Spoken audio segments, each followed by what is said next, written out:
بطاطس متقطعة صوابع على النار، حاطه ميه تغلي عشان هسلقها فيها. شغلت القلاية على التسخين المسبق مدته 3 دقايق. على ما القلاية تخلص هكون سلقت البطاطس.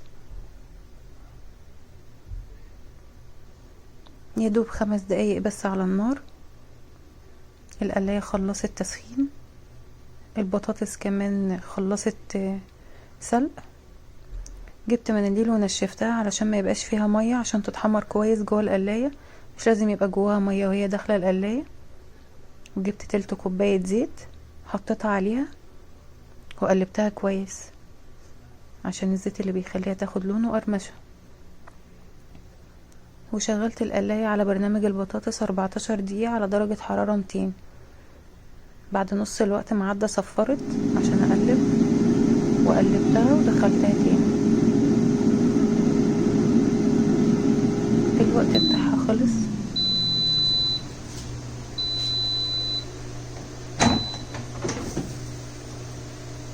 طلعت، شايفين لونها عاملة ازاي؟ ممتازة.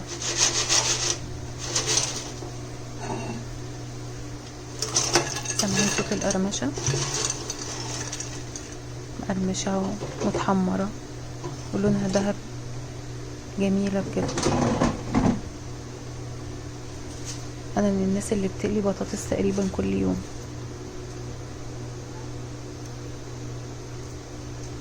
طرية من جوه ومقرمشة من بره، زي اللي بنقليها في الزيت بالظبط، بس طبعا دي صحية. وفرق الطعم مفيش فرق يعتبر. رشيت عليها التوابل، اسمع صوت القرمشة بتاعها، بجد روعة.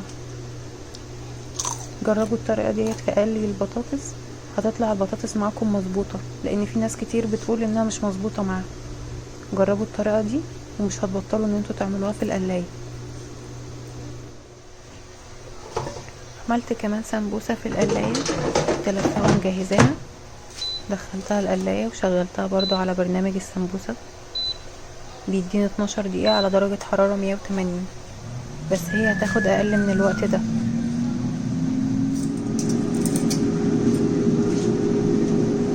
بعد 5 دقايق فتحت عليها، بص لقيتها متحمرة.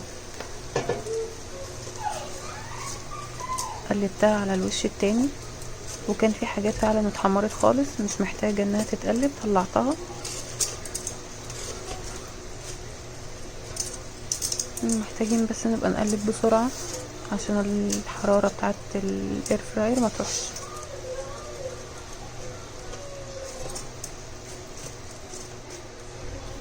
خلاص قلبناها، طلعنا اللي اتحمر خلاص منها. دخلناها تاني الحرارة، قللت الحرارة بتاعتها ل3 دقايق.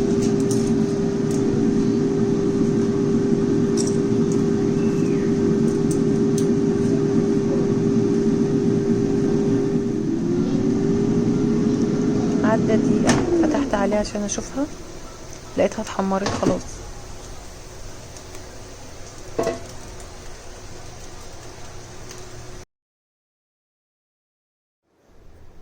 بجد ممتازة ومقرمشة. وكده السمبوسة ما اخدتش الا 6 دقايق على درجة حرارة 180.